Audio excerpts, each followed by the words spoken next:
Hello, everyone. Thank you for attending this webinar with Randy Oliver. My name is Pat Hmm. Bono, president of New York Bee Wellness, which is an independent, educational, grassroots, charitable 501c3 non-membership organization. Its mission is to educate small-scale, silent-lighter, and beginning beekeepers. We do have a YouTube site, and I have a link in the chat box. New York Bee Wellness also sends out newsletters several times a year, and we conduct statewide surveys twice a year for non-migratory beekeepers in New York State. All right. Well, welcome back, Randy. Glad to have you Thank you, speaking Pat. tonight. Yes, I'm sitting in a hotel room in New York City after speaking in Massachusetts last night and Connecticut the night before. So now I'm doing this here via Zoom. So let me get going with this. This is just we did a lot of research this year. I'm only going to show a small amount of it, but I'm going to hit the major topics of what we have done.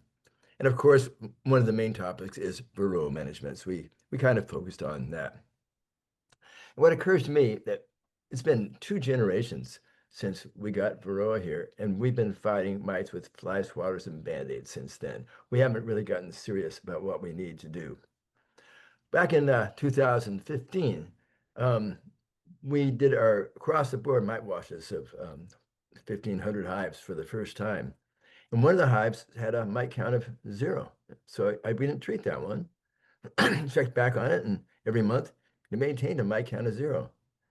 We wound up calling that Queen 0, and I realized when I saw that meant that all the genetics necessary for Varroa resistance were already present in my breeding population. Now, the Queen 0 colony managed to put them all together, right? But it says the genetics are there. I didn't need to bring anything in. I didn't need to invent anything. So we started a selective breeding program in 2016, once a year. In early summer or early to late summer, mite washing every single hive in the operation so we can identify those 0 count colonies that might be a potential breeder. They also have to be extremely gentle and major productive also, but they have to control mites by themselves. So we've been doing this for, God, this is year 9. And what it is, it's a demonstration project. I'm not trying to come up with the perfect bee for anybody, but just to show the other queen producers how inexpensive it is to actually enter into a serious selective breeding program against Varroa, keeping it as simple as possible. No microscopes, no instrumental insemination, no brood dissection, no genetic testing, no sticky board counts. If I just use mite washes, the final assessment of what we're trying to do is whether they keep mites down to 0. I don't care how they do it. And if I use any other proxy other than mite washes, I may be limiting the genetic trace they have that I didn't recognize that might be good. So simply, we just do mite wash counts. You can see here from this last year, mite wash counts from July up until we take them all to almonds. They have to build up, they have to be strong and productive in almonds to make breeder grade. And then we wash them when they come back from almonds, and they need to come, if they've gone up during the year, they need to bring it back to 0 on their own. And these colonies are just, it's like going back to the good old days before Varroa for me. I'm just loving this right now. And we breed off of about 2% of our colonies each year and maintain genetic diversity by breeding off of at least 30 of them. But they all have to pass the test.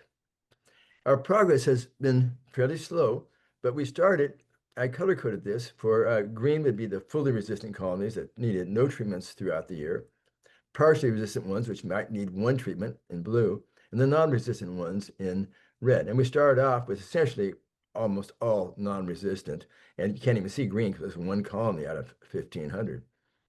But then we started being able to increase this number. Now, there's a built-in lag because the genetics of the drone pool is based upon the genetics of the grandparents' generation. So there's a 2-year lag. So if we grafted here in 2020 with a queen from a mite-resistant colony, her daughters would all be mating with drones that came from a drone pool population that was 95% from non-resistant colonies. So as we are increasing our proportion of resistant and partially resistant, we're over the 50% tip point right now. The majority of matings now will go with drones that are at least partially resistant colonies. So we'll see how this curve goes over the next few years, but this is very exciting to us. It's also good timing because beekeepers all over the world are telling me that the synthetic miticides, especially the Amitraz that they've been dependent upon, uh, just don't work anymore. So they're all having to shift to other treatments, the biopesticides rather than the synthetics. One of the big shifts is to oxalic acid. And there's a number of ways of applying this. The traditional, the dribble method, which we still use and love a lot. The vaporization method, a lot of beekeepers like this. You don't have to open the hive to put it on, although it's no quicker than the dribble. And then the extended release, which would be hanging uh, fiberboard or cardboard strips impregnated with oxalic acid and glycerin over the top bars or laying them across the top of the frames. Um, this one right here is not yet approved. It's not, EPA doesn't care if you do it, but they're leaving it to the states to say whether they will accept you doing it or not. So it's up to your state apiary inspectors. There are 3 registered products on the market. The Easy Ox, either in the crystal or the nice, handy 1 gram per pellet form, the AP Bioxol, and then the Varroxsan, the new extended release here. So a lot of interest, a lot of questions to me about Varroxsan. So we did investigate it somewhat. First thing is that acids are much more toxic to mites than they are to the bees. We're not completely clear on why this is, but it may be that because bees are already well adapted to acidity. When I titrate honey or bee bread, it's often very, very high acidity from the, especially the lactic acid in the bee bread. So the bees can handle dealing with a good amount of acidity.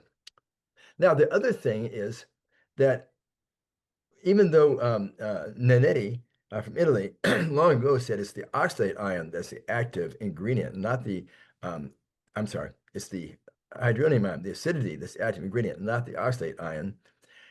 Any research that I've read about for oxalic acid residues in the honey or on hive parts, they always send it to a lab and they test for the oxalate ion, not for the acidity, even though we know the oxalate ion would only be a possible proxy. But if the acid's already reacted, the oxalate ion can still be there.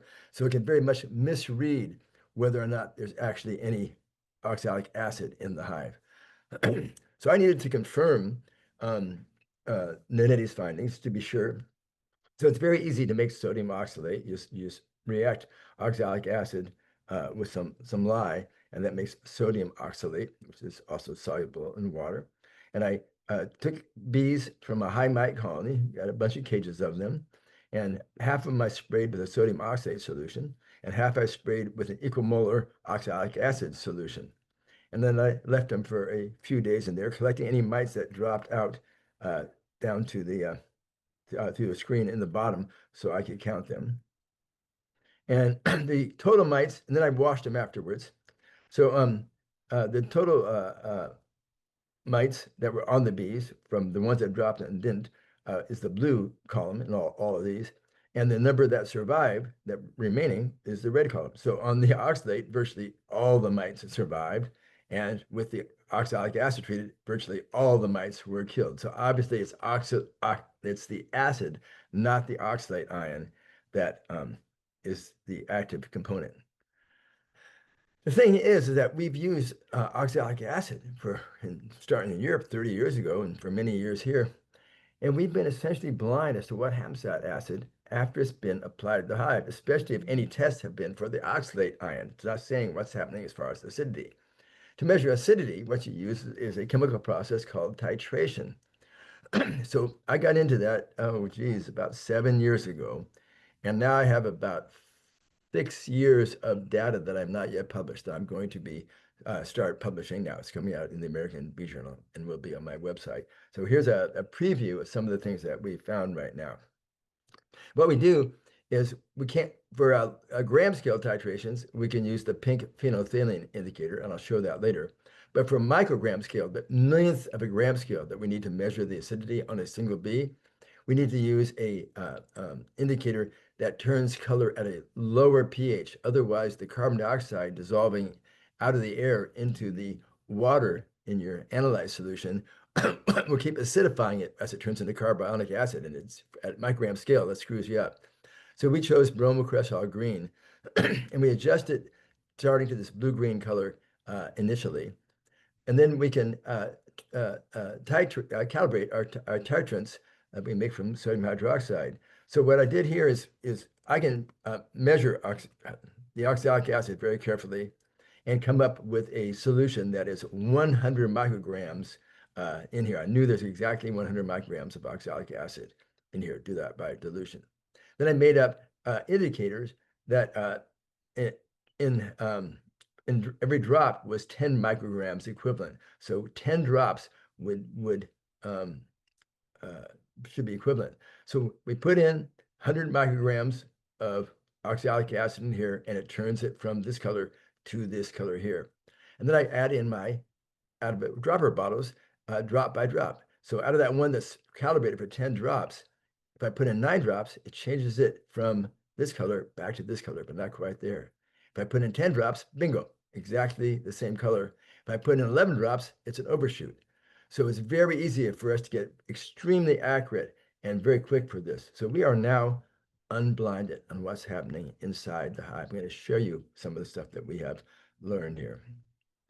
The main thing people are interested in is the oxalic acid during the honey flow. It's approved for use during the honey flow. So that's where I'm doing most of my testing with that. So number one is the extended release oxalic in strips or sponges. So of course we tried Varroxsan, put in by per label. So at 1 strip for every 2.5 frames of bees. So in a 10-frame box covered with bees, that would be 4 strips in there. We also laid them in the same amount flatwise. Many beekeepers have asked me, can we lay them flat on top? I was under the assumption that this would actually put more residues on the bees. So I didn't, we ran out of hives. I was not able to do the hung 4 strips compared, but we did do 8 flat strips compared to 8 hung strips. We also put in the Swedish sponges, and we also did a Canadian strip also. Some colonies chewed their strips away fairly quickly. So that kind of cleaning behavior is different than hygienic behavior. That's a house cleaning behavior. And some colonies chew oxalic strips away fast. Other ones do not touch them at all. And in front of those hives, you see this shredded up cardboard right here. And if I took one tiny bit of this fiber and dropped it into one of my test tubes, it'll turn bright, bright orange, very highly acidic. So they do dump a bunch of the acid out of the colony. The question is, as they're carrying these out, are they spreading acid to their bodies and to the mites and throughout the hive? Now, here's an important thing we noticed, that when you put a strip in here, you have 5/16" bee space between 2 combs right here. If you put a fat strip right down the middle, there's no place for bees to walk around it. So what they do, they actually will chew away the comb on one side so they can walk across with across. Now think about this. To do that, they're going to squeeze through here, which means they're going to rub the sides of the tops of their bodies across the strips, whereas normally up here, they'll only walk on them with their feet. But if they have to squeeze through, they're going to be possibly more exposed to the oxalic acid. That's one of the questions. What surprises me is that hung strips require more surface area than laid flat sponges. So I'm still working on figuring that one out. So then we learned that we have to quantify the oxalic acid on the bees very rapidly. We've learned that even in a few hours, the residues on bees' bodies will react with the bees' chitin and degrade. So we do all of our titrations now out in the field to have a portable chair that comes out, or a table and chair, and the Rose's titrant set up right here with the calibrated dropper bottles here. And I drop 1 bee each into test tubes, and then she titrates them as I'm getting the next batch. And no matter what way, however we apply oxalic acid, if there's 11 test tubes here. One is for the reference color. So this is no acid at all. This one right here, you can see a little bit of acid, a little bit of greens. That's maybe about 2 micrograms here. This is probably maybe about 5 to 7 micrograms. This one, now you start talking, 10 to 15 micrograms. This one's probably about 30 micrograms. So big range in B to B, and this one essentially, and this one, no micrograms. So you get a bunch of zeros, and you get some with a little bit more, but no matter what application method, we always see this irregularity. So on this trial, what we did, we were having trouble getting enough residues. So we, halfway through the trial, we pulled out all the strips, put in fresh ones, and started over again. This time took half cup bee samples. So I would just pick up comb out of the middle of the hive, shake the bees off, scoop up a level half cup, and dump them in a cup with some analyte solution in there. And at this point, let me just tell you, the cups we're using now are one that I've designed that I use for mite washes. And Jake, uh, uh, what is Jake's last name? I can't remember Jake's last name. Anyway, Jake, who's the vice president of our club, he was a helper. So we worked together, came up with a jig to mass produce them. And Jake said, "Hey, can I use your name?" And I said, "Only if you sell them dirt cheap to beekeepers. How much do you want for a 10 pack that a club could buy?" He says, "Well, I can do it for 20 bucks." I said, "Okay, then you got my go," because I want clubs to buy these and just pass them out to their members to save your hives. And they're great cups. You're going to like them one hell of a lot more than these. These guys actually sent me prototypes to test their original design. And I said, "No, why would you make a big slippery handle on top that you can't hold on to?" You're going to love these. And you can just write to me for beessake@gmail.com. I have no financial connection to this. Okay, so once we take that half cup of bees out, we just slosh them in a circle to slosh that liquid over the bees. And in 10 seconds, it's washed all the acid off. It's very easy for us to see the color change in our hand. And then we pull this cup of live bees out, dump them out. They walk right back in the hive. This does not harm the bees in any way. They just get a 10-second bath. And it changes, color changes from here to some color indicating how many micrograms of acid we can calculate per bee it would be. And we come back, we had 25 hives in that yard. So we had a tray of cups that we would titrate quickly. Occasionally, we find a cup turns blue, which means it becomes less acid rather than more acid.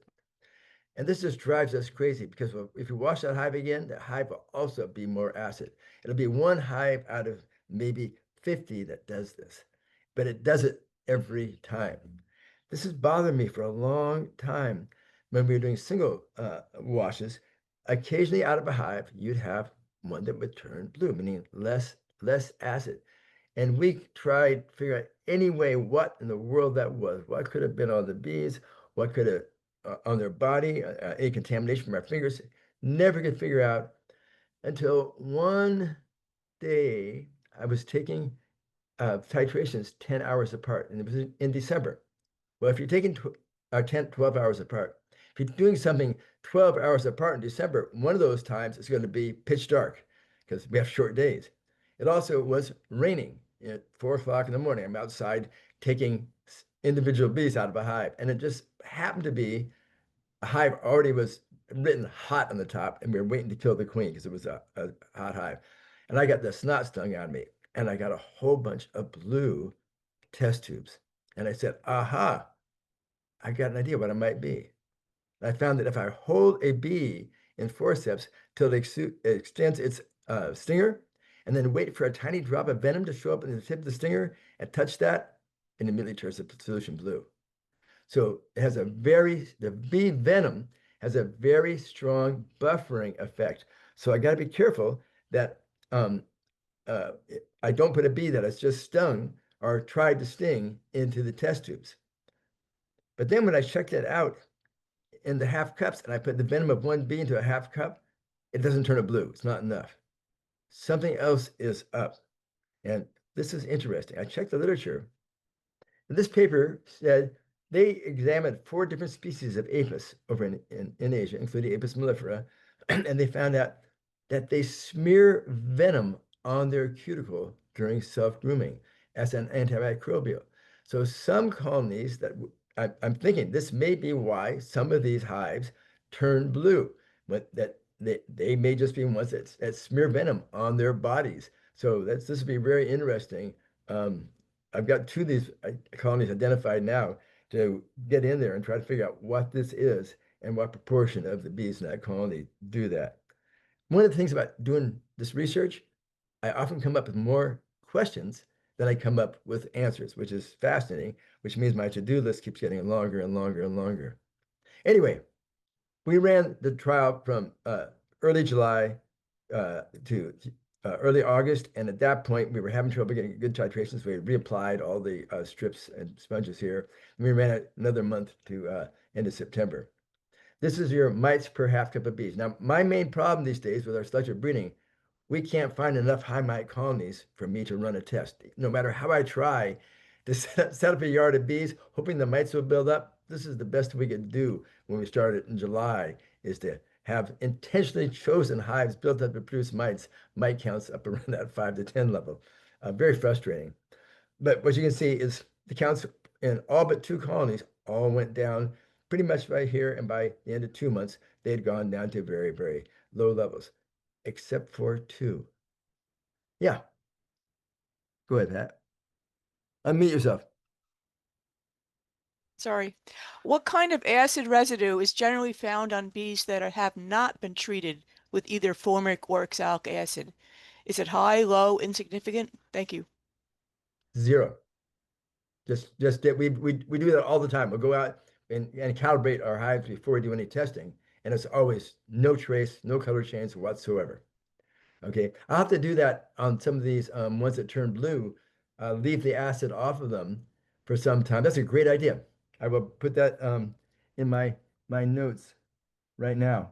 Okay, so okay, single vapes, single titrations. All right, check back at in a few months. I'll let you know. Anyway, so overall, my control was good for all of the different ones. But notice that the two that did not control the mites were the 8 flat-laid Varroxsan and the 4 flat-laid Varroxsan. Now, the other flat-laid ones, the reds and blues, they did okay. But there were 3 hives in each, but there was one anomaly for each one. So this may be an issue that some people who have tried doing flat laid, so they did not get good mite control. This may be, well, it may be erratic there. Now, if I look at the average number of micrograms per bee over the course of the trial, so I averaged all the residues that we got over the course of the trial, and this is 1 microgram on average per bee for those 315 bees in a half cup. So very low levels overall. They start out higher, but over time they go lower.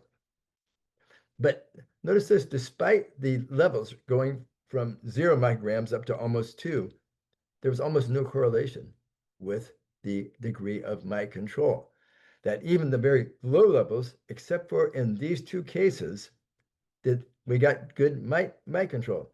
But these also are the same 2 that failed to control Varroa. So this suggests that it's a pretty good correlation between residue level on the bees and Varroa control. So that means that by doing these titrations, we don't need to wait for 2 months to see if a treatment works. If it's a good way to apply oxalic acid, I can tell you in a day or two how much residue is on the bees, and I can do it over time, say how much remains on the bees over time, which I have a ton of data on this. Now, here's the other thing. So here are the residues at the time points. Each one of these days is when we collected residues from them. And again, the same legend right here. And as expected, they started out up here a bit with the hung Varroxsan doing the best. And they slowly started going down, except right here, only 2 of them, the hung Varroxsans, shot up. We tested this one, titrated it 3 times to make sure, and they all were the same. It was a legitimate spike. And that one we did it 2 times to make sure that it was legitimate. So this is one of our WTF moments. We have lots of WTF moments. We go, what the blank is happening? And we check all our data, we check our methodology, and we go, wow. Those are very exciting because it means we don't know shit about something because it's not at all what we expected. So that means time to do more research. So on this one, I thought and thought about it, and I go, well, you know what? There was some drizzle the night before on this one and rain the night before on this one. Maybe I should check the weather. So I downloaded weather history during the trial. And sure enough, on those 2 days, we had, for California, extremely high average humidity. And actually, this is the average for the day. Oh, that's the high for the day um, on those 2 days. So I added one more plot. This is your average humidity for the day over the course of the trial. Anybody see a correlation there? That's a very strong looking correlation right here. Very, very crisp. So I followed up on this some more. We noticed when we pulled them out on those moist days that the top of the strips were very dry and the bottoms were very moist. And when we tasted them, there's no taste of oxalic acid to speak of here, and very, very strong taste here. And it comes right off in your finger because it's moist right here. If we just touch this with like a pine needle, one of these drops, and poke it in a cup, it turns it bright, bright orange. So very, very high acidity right here. One drop here, and that's the next thing you're going to do is see how much acid is in a single drop right here. Now, I was curious. So I set up a couple of jars, put some calibrated analyte solution in the bottom, hung fresh Varroxsan strips over here, and put a parafilm sealant over the top and put them in an incubator at 85 degrees and left them in there. By sealing this off, I know that the interior humidity is going to be around 99%. So I was curious what will happen at high humidity with the Varroxsan strips. After 4 days, you can see the color from all the cardboard that was leached out into the bottom right here. And when I titrated the solution, 70% of the oxalic acid in the strips had already dripped out. There was only 30% of the oxalic left in there. And that was after four days. So that means those strips are almost useless after 4 days, although it says to keep them in for 42 to 50, 56 days. Okay. But the question is, does it ever get up to 99% relative humidity in a hive? And I was thinking, boy, when you have a hot, humid day and the colony is ripening nectar and they're evaporating all the water, maybe you get up that high. But so I put out the word, who can send me some data with they have humidity and temperature monitors in the hive over a long period of time in a humid climate? And a couple of beekeepers did. Russ Linsinger was generous enough to send me data for over 2 years. So when the temperature in the hive is high, they're rearing brood, this is summertime. Then during winter, it drops down. Then this is summertime, then it drops down in the winter. So this is 2 full summers here. And the in-hive relative humidity always stayed within this range between these dotted lines. The highest it ever got was up to 80%. Very rarely would it peak above 80%. Very rarely would it drop below 45%. Generally, it's right around that 60 to 70% level right here. And I wondered why years ago. And the reason that I assume on this is because the uh, equilibrium relative humidity of honey at hive temperature is about 60% relative humidity. If the humidity in a hive gets above 60%, honey will absorb moisture from the air. If the humidity of the hive gets less than 60%, honey will evaporate water into the air. So bees probably figured out millions of years ago, why fight the honey? Just run high relative humidity right around that 60% level. So that's probably why that is the norm. So now that I know that most of the time the humidity is between 50 and 80%, I could do another experiment.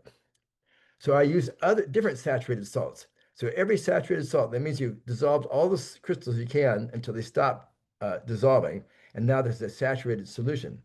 Every solution at any temperature has an equilibrium relative humidity. And there are tables you can get from a engineering handbook. And I knew that magnesium sulfate, nitrate would equilibrate at 51%, low relative humidity. Sodium nitrate, 63%, right? Normal high humidity. Sodium chloride, table salt, 75%. That'd be a high humidity. And finally got ammonium sulfate up to 70%. And I checked these all with humidistats, and indeed, they do match those. So when they were all stabilized and matching the right humidities, I put a fresh strip of Varroxsan into each one and did the same exact thing. And you can see here, after a few days, these had test tubes in here. See the staining in that test tube and no staining in that one, a tiny bit of staining here. So at these two relative humidities, clearly we got dripping here. Oops. Come on, this one. So at 48 hours, only 2 days, almost no dripping at 51% relative humidity, same at 63%. But now we start getting up to 75% humidity, almost a gram dripped out, and over a gram at the 78%. So very clear relationship with relative humidity. So my question is, could that dripping off the bottom of the strip, be spiking those acid levels on the bees because it drips directly on the bees beneath them? So I went ahead and I ran this to day 12, taking titrations off the bottom. And by day 7, they had lost the acid they were going to lose, and no change after day 7. So what we had here is you can see the low humidity ones had almost 100% of their acid left in the strips. But at 78%, you were down, you had lost 35% of that acid out of that. Now, the other thing is it still had some strip in there, but when we pull that out, I had Corinne, one of my assistants, do the taste test, which is what we do all the time. That's the quickest test to see it doesn't hurt you at all. Um, touch the top with a dry finger and no taste of acid at all, which means it's not going to transfer to the bees. And then at the bottom, very strong, intense like lemon juice uh, uh, um, acidity. So this is something about Varroxsan strips that we have a lot to learn about relative uh, to humidity. And yeah, one of the things I'm going to do is set this up again, collect one single drop, put that on one bee, and then do a half cup of bees and see if that one drop would be enough to change it. Okay, I change subject for a minute. Back to pollen sub. As almond pollinators, we feed truckloads of pollen sub in the fall because there's no natural forage and we have to build our bees up for almonds.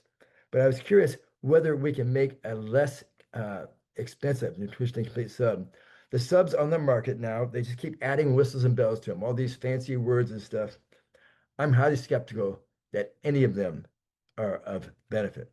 One of the reasons is back in 2018, I ran a big trial and also in 2020, but in 2013, I ran a control of patties of natural pollen mixed with sugar syrup.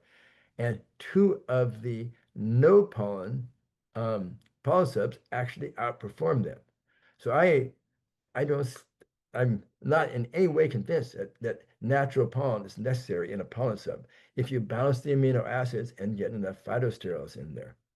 So then we experimented, we take singles and put a glass top over them. And then we can put in different flavorings. We went through a whole bunch of different essential oils that are found in flowers, ground up a whole bunch of different fruits and put them in there to see if that increased consumption at all. We found very, very little benefit to any of those. Just because, like Honeybee Healthy, which mimics orientation pheromone, well, that orients bees to the entrance. That doesn't mean it has anything to do with the nurse bees looking for bee bread. They're going to be wanting to smell bee bread, not orientation pheromone. So just because something is attractive to forager bees does not mean the nurses are going to be interested in it. So we're not adding any scent at all to our experimental ones. Then I published our development published this model for beekeepers worldwide who want to mix up their own pollen sub. They can put in how many pounds of each one of these pollen protein sources in there, and it goes on. It also puts sugar and oils and stuff in there, and you try to match either the gray column or the red column. And by this tells you you can buy off the shelf amino acid concentrates on Amazon and put in a few grams of each and balance it out so that your green sub matches the recommended red. The one I'm now doing is the cheapest soy flour and BrewTech yeast, balanced out with 3 different essential amino acids. And then I'm looking at the other things that people are finding. Here's the lysine, threonine, vanillin I put in here. I also want to put in the essential phytosterols. You got to have enough isophylcosterol and enough 24-methylene cholesterol. So that it's important on which vegetable oils you choose to add. So I'm putting in a blend of 2 different off-the-shelf vegetable oils to get those phytosterols. Plus, you want to make sure you get enough omega-3 fatty acids. So you got to choose your vegetable oils to get the omega-3 fatty acids. And then you got to look at the protein to lipid to sugar ratio. which is what I'm doing. I'm finding we may want to lower the amount of sugar. So I'm currently testing a low sugar one to come up with a diet. So it's a very interesting research. Right now, what we're doing is going out to these hives. Every other hive in a yard, we're feeding with either the homebrew or off-the-shelf commercial one with natural pollen in it, and comparing how much young larvae and how much jelly they're feeding to it between the two of them. We'll do this. We're wrapping up our last fair feeding now. We'll start up again in the spring before almonds. But may have to do a big field trial next summer to see if we can do a really cheap off-the-shelf uh, pollen sub containing no natural pollen. Okay, back to oxalic acid. In some areas of the country, vaporization is very, very popular. Other areas, nobody's using it. It's interesting talking to different clubs, and I asked for a show of hands. In some areas, almost everybody's doing vaporization. Other ones, nobody's doing it. Here's a thermal camera image in Fahrenheit from 69 degrees, this color, up to 450, this white color up here. Um, Obviously a hot heating chamber right here, but look how quickly you drop down to very low temperature out here. So you only have vapor for about the first inch, and then it turns into a cloud of condensed water and condensed oxalic acid right here. But very cool, very, very quickly. So I was approached by a manufacturer um, of the instant vap, Janos from Hungary. He had done some titration on what comes out of his vaporizer and wanted somebody to corroborate his findings. So I said, okay, I'll do that. So I needed to capture the vapor coming out of a vaporizer. So I came up, Janos does it in a glass tube. I did it with a water jacket, ice water jacketed tube. I glued together ABS pipe and then soldered together copper pipe to make a U-shaped copper tube that goes through. So you shoot right into the vaporizer, right into that copper tube that's surrounded by an ice water jacket with ice cubes in it. Any excess, you can either just let it come out or you can capture it in a balloon.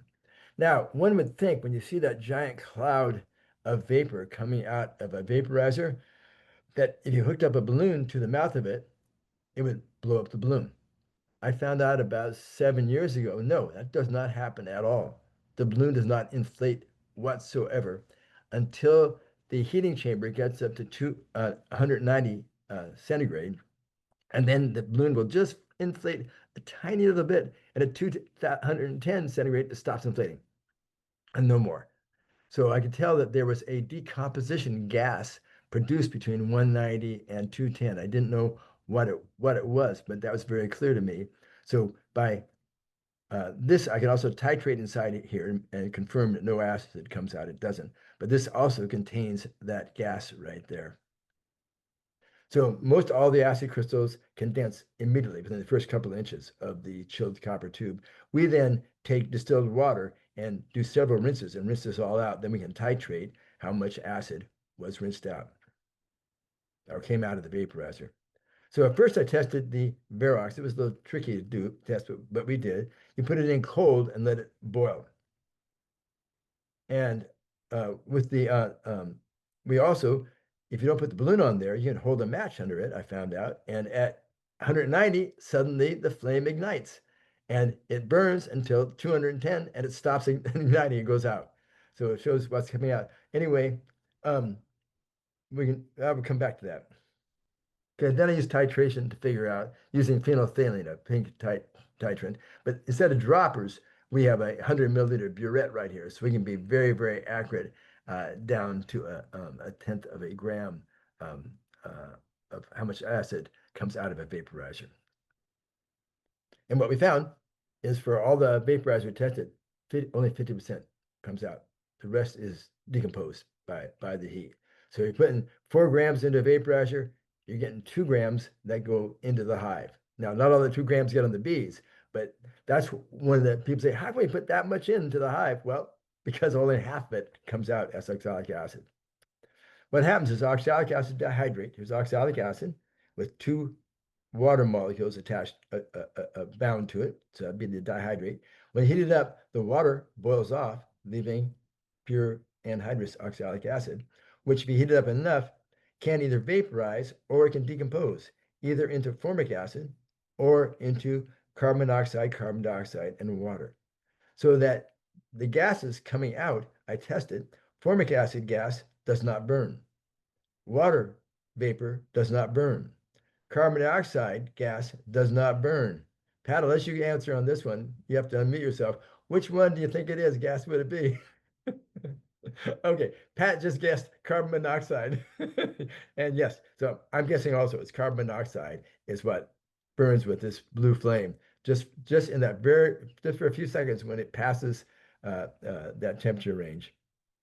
The other thing we did is I froze a series of 1 liter bottles with screw tops, got the vaporizer going, and we recorded the temperature of the tray once the vapor started coming out and shot about 5 seconds into each bottle, moving them very quickly and sealing them up, letting them cool. So, and this is the total amount, the percentage of the total capture of acid that we got at that temperature.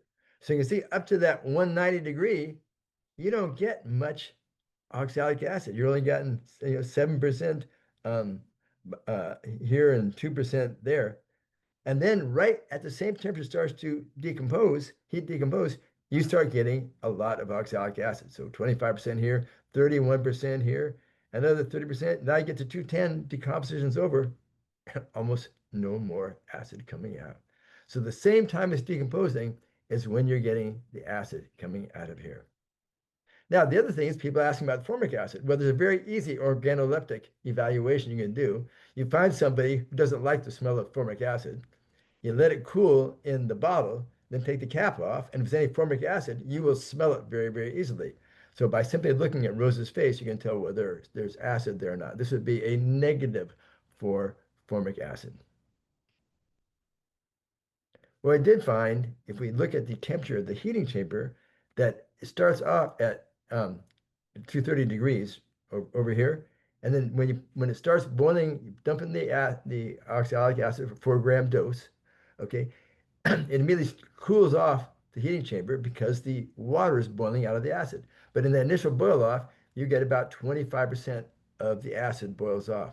Then that slows down until the heating chamber starts to stabilize again and the acid heats up. And now you get another 25% coming out right there. And then by a minute, it's all over. You're not getting any more out. So one of the questions is, can I cut, commercial beekeepers want to do as fast a vaporization as possible. They talk about, oh, yeah, some of these devices do a 1 second vaporization. Well, if you raise up the temperature, that's a question. Would you increase the thermal decomposition? We did.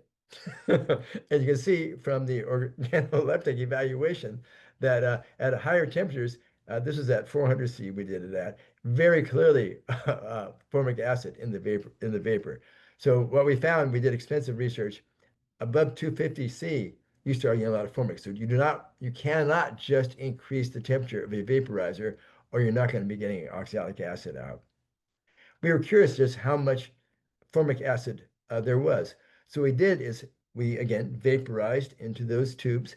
Then we poured out the rinsate, which would contain much of the formic acid dissolved in the water, and then titrated half of it, and the other half we left open to let it dry until it completely dried and all the formic acid evaporated. You have to let that mixture of water, oxalic acid, formic acid dry till there's no more water before that formic evaporates. It stays in there to the last second.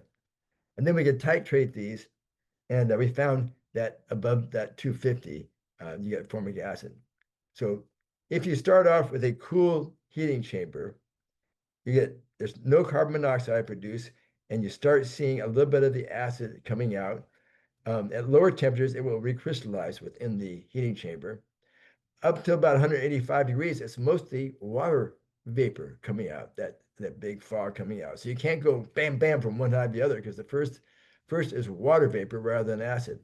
Then from 185 to 210, you have this dense exhaust of water and oxalic acid fog. Ends by the time it heats up to 220. But if you put it into a hot vaporizer above 250, you will get a lot of formic acid produced. But don't count on more than 50% of the acid making it into the hive. So one of the questions is, why does it take multiple vaporizations to control the mite? That is, if there's brood present. One vaporization, it works if there's no brood present. So I applied some acid vapor, put a mixture of live bees and dead bees into a cup and shot them with some oxalic acid, and then placed them separately, live ones separate from the dead ones, in the incubator with a piece of comb so that the foundations of the live bees could walk around at, at high temperature for 2 hours. After 2 hours, they look very different. You can still see the acid crystals on the dead bees, even though they were exposed to the same humidity and temperature. But the live bees, you didn't see acid crystals. But if you look carefully at this live bee, take a close look. You can unmute yourself if you got any observations there, Pat. Okay, so did this bee room them off, or did they just disappear? If you look at all these setae, notice they're all matted.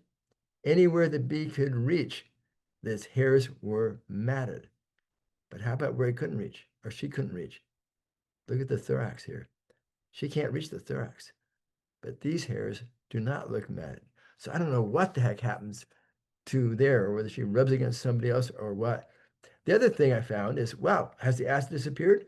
So I titrated some of these bees, and no, there's still acid on their bodies. So even though you don't see the crystals, there's still acidity on the bodies. So I have to do it again.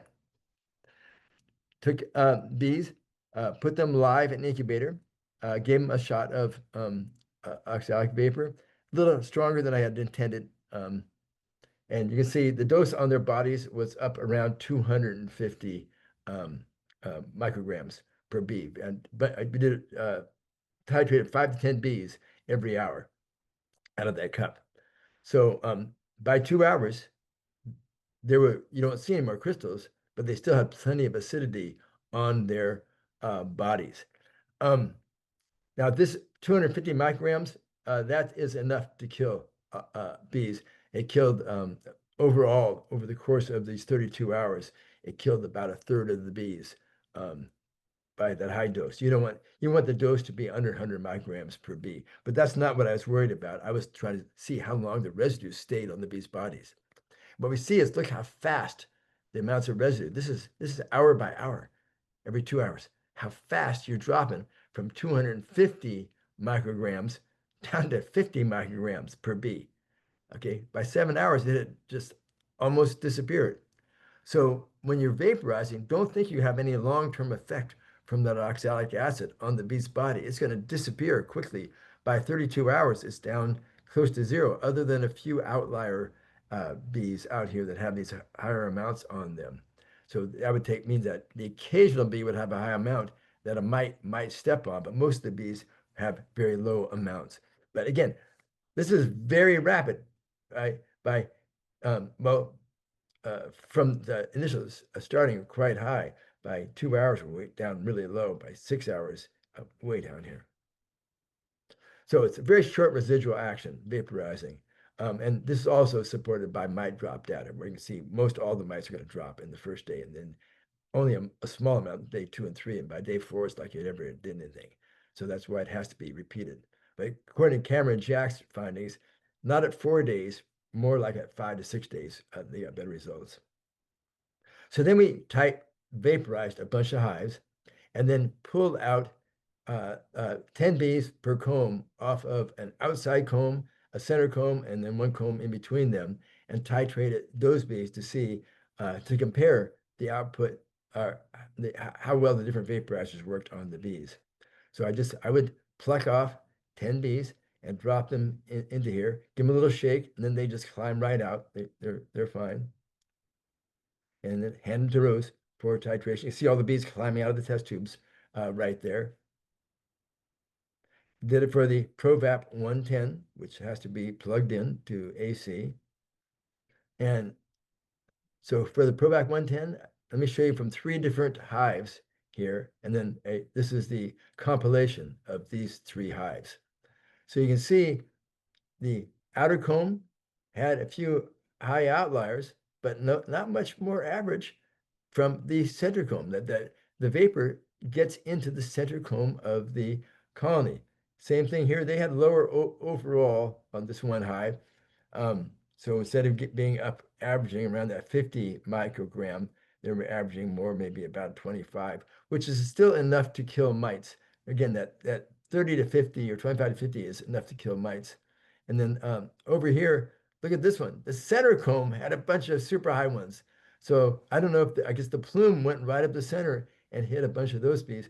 Overall, when I combine all three datas, the average for the outer side comb in the upper box was 38 micrograms.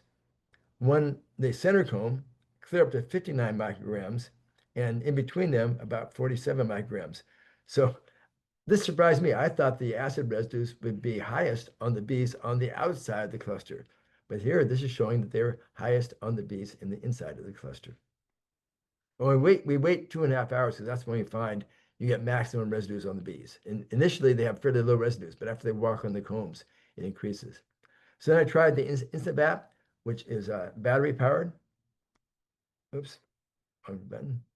And here's titration from 90 bees, from again 3 hives here, and roughly about the same kind of levels, although they weren't quite as high, averaging out on the center comb. But I also tested it on 2 hives with the same vaporizer with screen floors. Okay, I didn't have any block on screen floor, just open screen floor. But look at this. Look at these lower microgram levels compared to these right here, and much lower than the center comb turned out to be the same. But having a screen floor, you're not going to get as good control, as much oxalic on your bees' bodies. Okay, that's with the now we did Varrox too. There's one with the screen bottom board, and you can see some of uh, um, the acid fog comes out.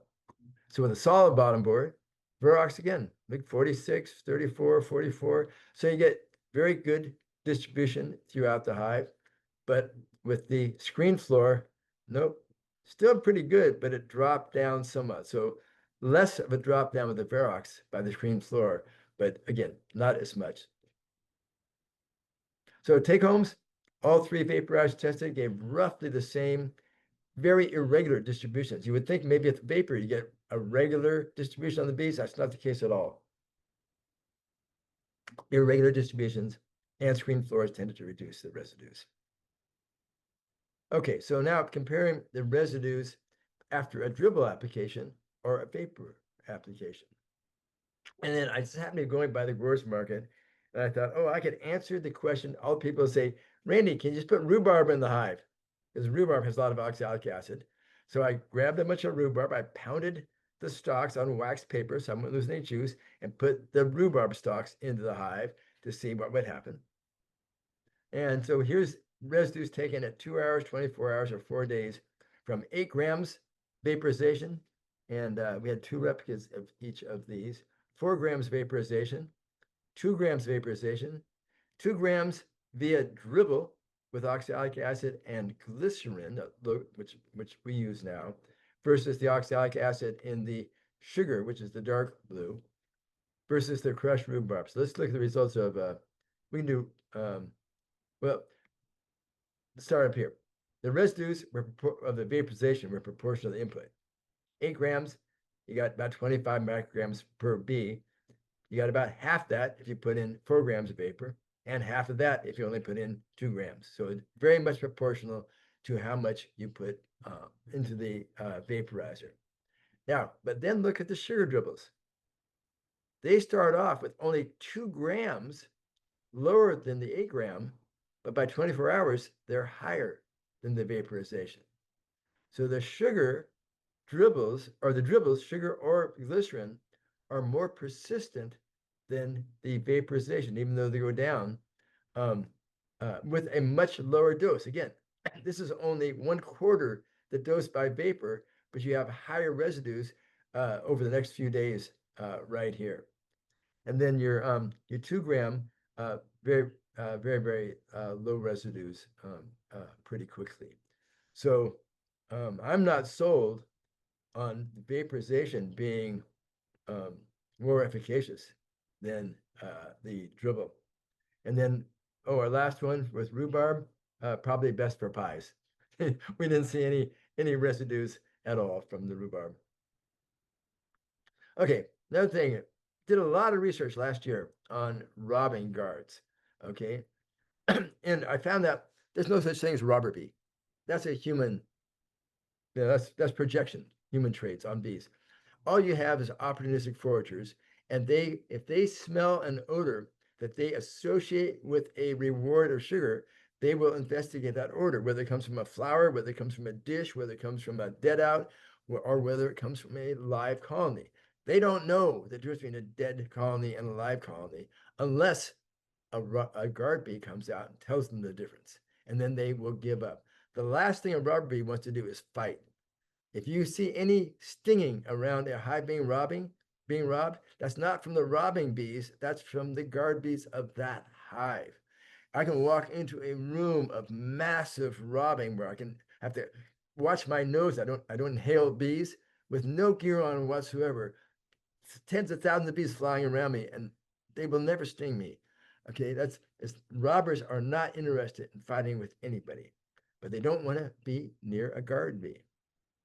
So the original robbing screen was made by Harry Laidlaw, and he did it for nukes, and he had an entrance, offset entrance to the bottom, and then a diversionary screen where where the odor of the hives that vented out would rise up here and attract the robbers. Now, there's a bunch of screens in the market, but none of them use his design. All of them put the entrance, offset entrance, at the top, not at the bottom. Okay? Well, that kind of negates what he did because he apparently knew that any vapor coming out of a hive will always be less dense than the ambient air around. It'll always be warmer and higher in humidity, which means it will always rise. So if it always rises, my question was, well, is it going to rise out of the top vent right here rather than going out through the screen? Because the assumption of a robbing guard is that the scent will come out of a screen away from the entrance. Well, one other thing that we all know that rises in the ambient air is smoke. So I just put a hive free of bees and took a smoker at the top, puffed some smoke in, and then put a little fan on there. So that when that smoke came out, it would do its normal thing. It would rise because it's less dense. And notice it rises right out of the upper entrance, rises right out of the upper entrance, rises right out of the upper entrance. And any investigating bees will go right to that smell. So they put the entrance in totally the wrong place. The second thing, they ignored the importance of the guard bees. The guard bees are your prime protection from robbing ever occurring. We found on all the different designs, there's rarely would we ever see a guard bee here, no matter who entered. We could drop in a bee from another colony. We could swing a bee from a monofilament line back and forth and make no guarding reaction. You do that in front of a hive entrance, and immediately that swung bee gets attacked by the guards. But we did not see that happening. Very rarely was there ever a guard in the upper hive entrances. And then there was a confusion of the returning foragers coming back to their hive. Instead of being able to just fly right back in, they would be confused. So we were curious about what those confused bees do, and especially on their first return flight. So we know that guard bees guard for about a day, and then they shift to foraging behavior. So a guard bee within a day will become a forager. So we simply shift the lid over, and any bee that sticks its head up and looks at us is a guard bee. So we pick it up and then glue a steel disc on its back and put it back into the hive. And once we had 100 of these bees with disc glued on them, we would close the hive up and put an entrance robbing screen in the front of the hive, and then put magnetic traps on other hives. In this one, we just did on 2. Other one, we did it on the 24 hives in the yard.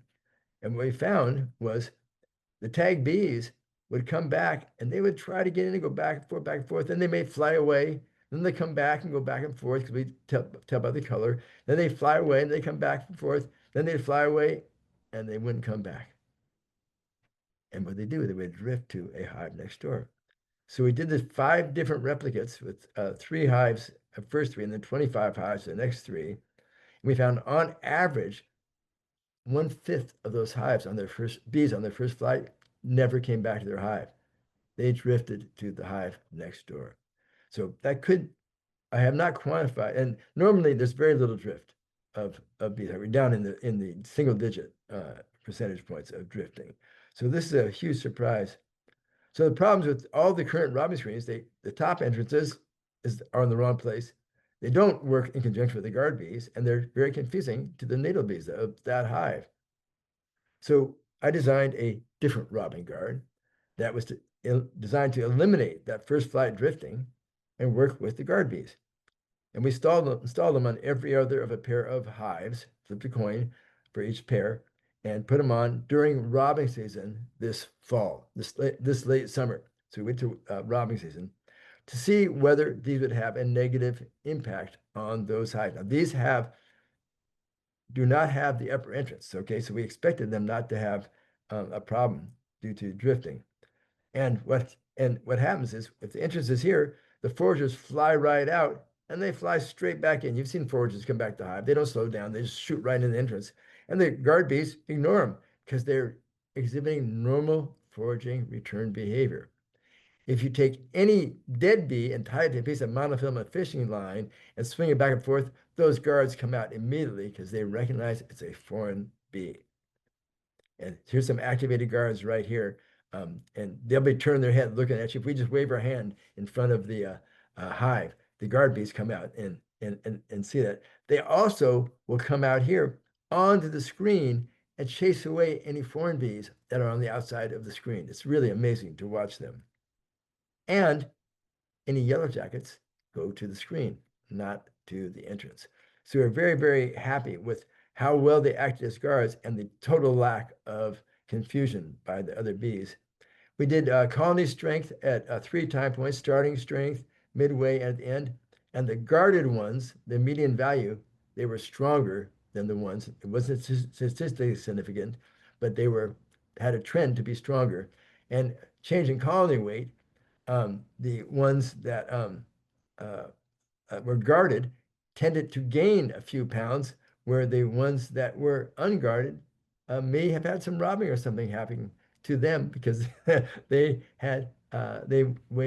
not gain as much weight during that period of time. So now what we got to do is we got to run the trial again with one of these versus the upper entrance ones and see which ones the colony performance is. I hope to do that this springtime when we're building up nukes into singles. Okay, let me wrap up some winter dynamics. Okay, insulation and ventilation. First thing, I did an investigation of looking at Arctic animals, snow ptarmigan, the Arctic fox, penguins, of how they're a warm-blooded animal that lives in a very cold environment. And they have a body temperature above that of a honeybee colony. Arctic fox, about 100 degrees Fahrenheit. Honeybee colony during winter is maybe 70 degrees inside and 50 degrees on the outside. So I wondered how much insulation do warm-blooded animals, the size of a bee colony, which would be an Arctic fox, would be about that size, how much do they have on their body that nature over millions of years has figured out how much a warm-blooded animal needs in a cold climate? And when I found out, they're all very low. R4 is about the maximum for a Arctic animal to have around their warm body. So heavy insulation is of questionable value. When people have done studies of heavy insulation, what they find is in the springtime, the bees don't realize that it's warming up outside and they don't respond and start rearing brood in the springtime because they still think it's cold out there because insulation traps that temperature. The other thing is thermal mass. And I've heard people say, well, okay, let's look at insulation first. Okay, if this is your cluster, the bees on the outside of the cluster let their abdomens drop down to 50, 55 degrees. If your ambient temperature outside is like 40 degrees, it's going to be maybe 50 degrees in here.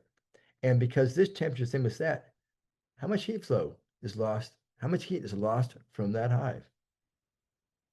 None. Heat only travels from a higher temperature, lower temperature. So you have zero heat loss at 50 degrees. That's the optimum temperature for a colony of bees to winter. So how much insulation Not much. When I have a hive set up at home, I've got a glass panel and low R value insulation. I calculated out about an R4.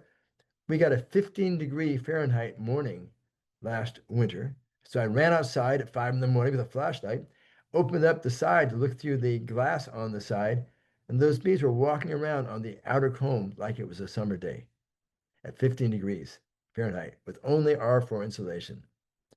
The second thing is, I hear people say, oh, bees want thermal mass because trees have all this thermal mass around them. Okay, think it through. Imagine that I had a 10,000 pound block of iron cast and I put it outside and I bore out a hole big enough for a bee colony to live in there. And I leave it outside until it's frozen solid. And you put in that bee colony with that big thermal mass around it, that 10,000 pounds of steel will still be freezing cold by the end of summer, and that colony will never, ever be able to grow. Thermal mass outside a colony is of no benefit to the hive. It actually slows it down. Okay?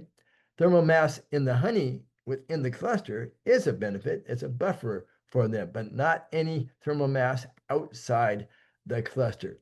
And that's a problem of wintering a small colony, small cluster in a big box full of honey, is that that thermal mass out there can slow them down unless the bees have eaten into it. So you need to balance your cluster size with your box.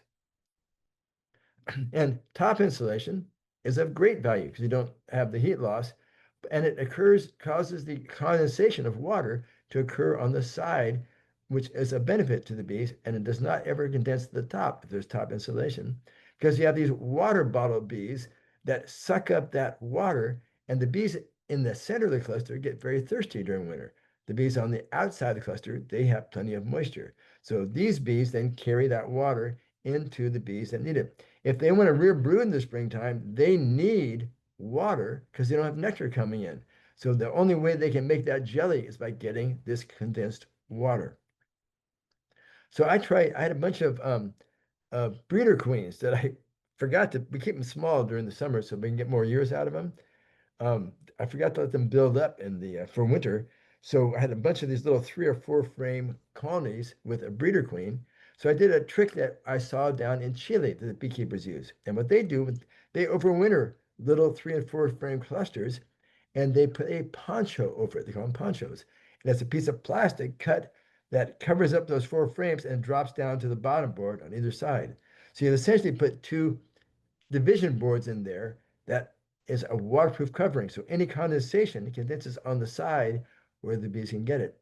And during the winter, if I stuck my finger underneath here, I go, wow, that's warm. Compared to ambient air, the temperature underneath the plastic was nice and warm. So it gives the bees a cozy little environment, and they will be eating in cold weather pollen sub there and doing very well. So I'm going to do some more experimentation with these ponchos for wintering small colonies through the winter. Then there's the question of top ventilation.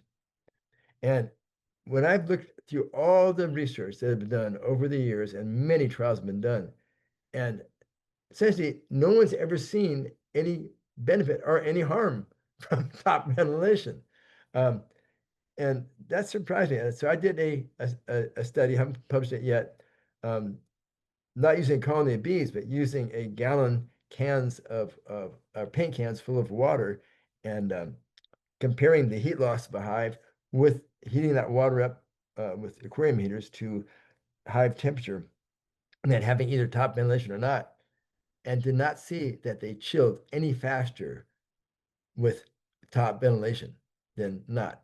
And I said, how can that be? Because we all have this idea that if you are in a 2-story house and you open the top window and open the front door in cold weather, you're going to get thermosiphoning in that house with the cool air coming in, the hot air coming out. Well, yeah, but bees don't live in a house. And there's not as much temperature differential. So in what drives thermosiphoning is gravity. Gravity pulls down more strongly on dense air than it does on less dense air. So that means gravity will push the cold air in and allow the cooler air to escape. That's why a chimney works, because you have the hot air is less dense and it rises in the chimney because it gets cold air gets pushed into the house further down. Now, how much thermosiphoning will happen if you have the same temperature on both sides as you have as the outside? Zero will happen. Now, if you get a larger temperature gradient, I can do the calculation.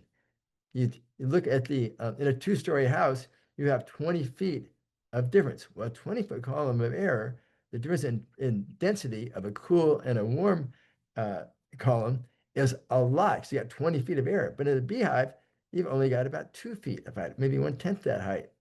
The other thing you have is you have all those combs, which cause a great amount of air friction. So there's almost no convective force due to the lower height and the lesser temperature differential, and you have all that air friction, very little air actually comes out when a colony has an upper vent. So I don't see necessarily a benefit or a harm to having that. Now, what's interesting to me is that I was curious about just how they do vent out a hive. Because when bees are consuming sugar, combining with oxygen to produce carbon dioxide and water, it does produce sugar, but they also have to ventilate in oxygen and ventilate out carbon dioxide. But what drives that ventilation? Because in a sealed colony with a small bottom entrance, any warm air should rise in there, and that means that it would not thermosiphon out. Plus, in that cluster, the bees on the outer mantle, they are at very low temperature. They cannot even flap their wings because it's too cold for them to flap their wings. So who is causing ventilation? So the cluster is airtight in the center. The carbon dioxide level goes way up, the oxygen level goes way down. That means it's airtight. There's almost no air exchange between the center of the cluster and the outside of the cluster. The bees will force a little bit of ventilation if the temperature gets too high, but will that little bit force it out a restricted entrance? So to test this, I had a challenge. I needed to do it with, I'm doing these experiments with no bees. Okay, eliminate the biology. Let's look at the physics. So I needed a device to produce about 10 watts of heat. Well, that's not hard. I can get a little resistor that produces 10 watts of heat to mimic the amount of heat produced by a cluster of bees. But then I needed something that would produce the same amount of carbon dioxide, which is more dense than air, and water vapor, which is less dense than air, the same amount that the bees would be producing to produce that 10 watts of heat. And then I needed to measure the amount of air exchange within the hive body. Well, I don't have the funds to buy this kind of equipment to try to figure this out. Plus, that's almost no air exchange. I don't know how I'd even measure it. You can't use an anemometer. Very complicated, expensive. And then one night, as I was falling asleep, I said, aha, I know how I could do all this with one device, a tea candle. A tea candle, in producing wattage, produces exactly the same amount of carbon dioxide and the same amount of water vapor for the same amount of heat that burning honey in a beehive would. So now I can, and then the other thing is, how do you tell about whether there's ventilation? Well, a candle is a good indicator if you run out of oxygen. So if you put a tea candle into a gallon jar and quick screw the lid on, it's going to burn brightly. Then take your stopwatch. Don't take my word for it. Time it, and at 75 seconds, it's going to slow down, and that flame will start to dim a little bit. And at 90 seconds exactly, that flame goes out over and over again. So very good indicator of the amount of ventilation. None in the gallon jar, so it tells me with 90 seconds. But paraffin candle was 20 watts from what I get off the tables. I needed something that was cooler to get near the 10 watts. So I tried beeswax, which burns cooler, still a little bit much. So I tried beeswax with the thread wick, and I was able to find out if you decrease the wick size, you can get down to a beeswax candle that doesn't even glow white. It just only glows blue. So I can get I have my 10-watt heat source producing everything. So now I can go into an empty bee box, put glass over the top, make sure it's sealed, put a restricted front entrance in there, put that candle in there, and see whether you get enough passive ventilation of oxygen going in and carbon dioxide going out. And no, you don't. The candle goes out. It takes a couple of hours to go out, but it does go out. So we have research to do who actually affects that ventilation in a cold box where those bees are not fanning. So I'm shopping right now for a big glass-fronted chest freezer so I can do some more research this winter when it gets cold here. And okay, that's a wrap up for some of what we've been doing, short version.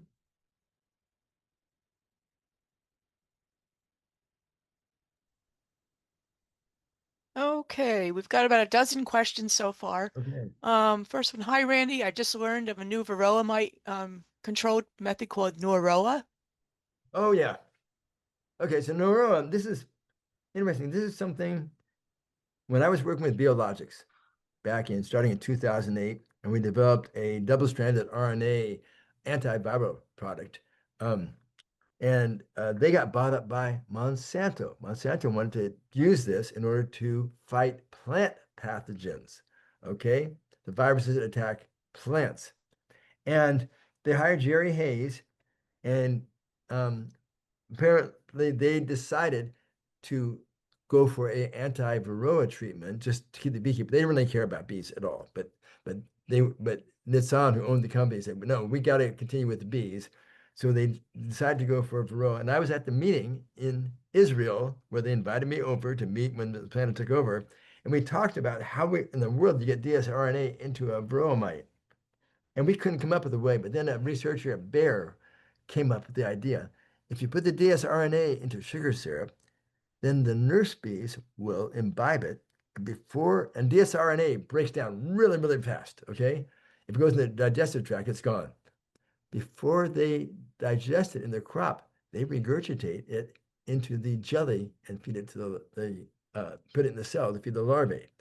Well, that jelly in the fifth instar larva is in a layer in the bottom. The varroa mite dives in and buries itself in that jelly when they cap that cell over, and it breathes through a couple of, well, no, actually, Bill says no, reasons and they breathe anyway. But apparently, the mites then either imbibe or absorb some of that dsRNA, and they get affected. So what they did is Monsanto got sold to Bayer, and then Bayer sold it off to Greenlight Biosciences. And each step I've talked with them, and now Greenlight has developed this product. I talked to a commercial beekeeper friend who has been doing testing for Greenlight for about 10 years on this, and asked him his observations, and he says, "Yeah, it does work. Um, it does not kill a mite. What it does is it inhibits their ability to lay eggs. So you're not going to see any kind of immediate mite count.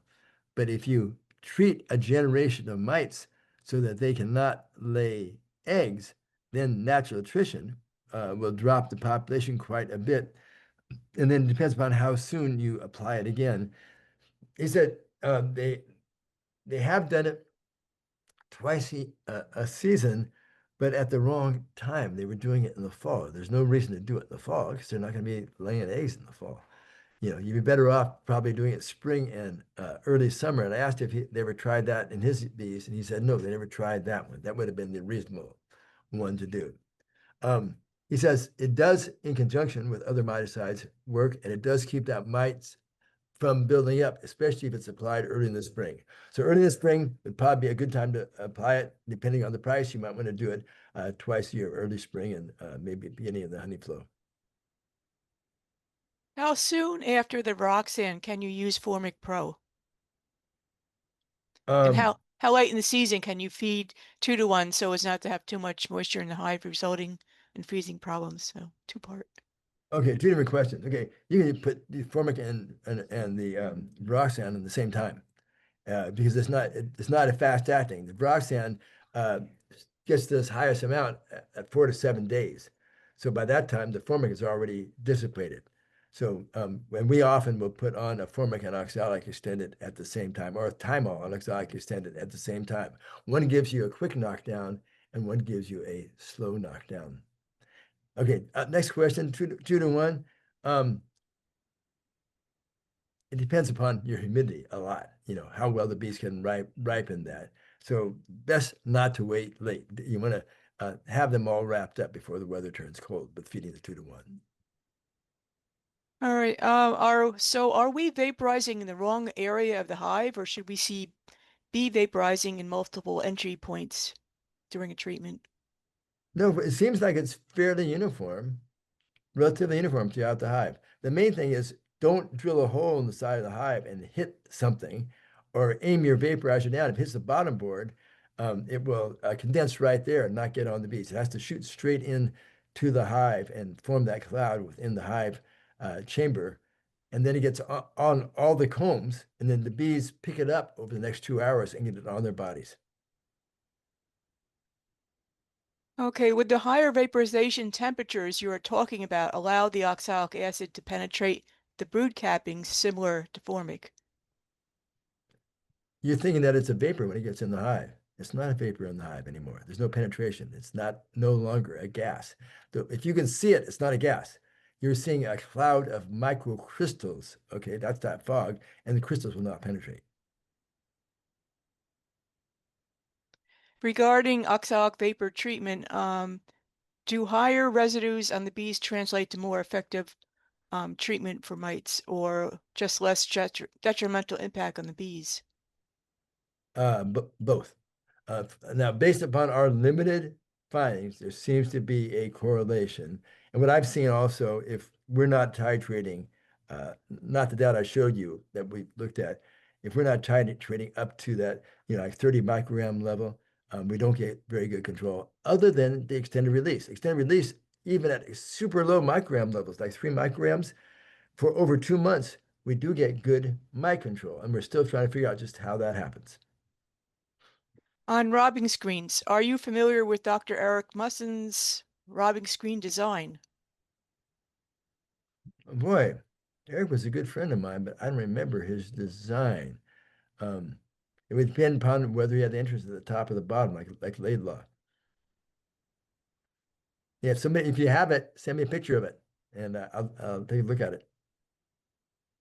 Have you ever done much work and research on using hive sensors for your hive and bee research? Any plans in the future to go into that direction? I have a little bit, and I may continue, but um, yeah, when I go this winter thermology, I may do it. Okay, we got to wrap it up here pretty soon. How many more questions do we have? There's several. Let me see. How long should you wait after an oxalic acid vaporization to do a mite wash? Um, I would wait probably. The thing is, you're only going to kill the mites on the adult base, not in the brood. So to really see, you have to wait like 21 days to see what the overall effect was. Have you done any research on carbon dioxide accumulation in the hive, especially in the winter, and how may it impact Varroa survival at high accumulation? I have not done that, but the bees already in the cluster make very, very high carbon dioxide, and Varroa survives just fine. Okay, we got Okay. time for we gotta get to a restaurant. We have a reservation. All right. Are you confident that the new robbing screen design is due to the screen, etc., and not just the reduction in the entrance size? Oh, reduction exercise helps tremendously. Okay, putting the screen on adds to that because it diverts any investigators away from that scent from the entrance. All right, we All gotta right. run. Thank you very much. You betcha. Okay, night. Happy beekeeping, everybody.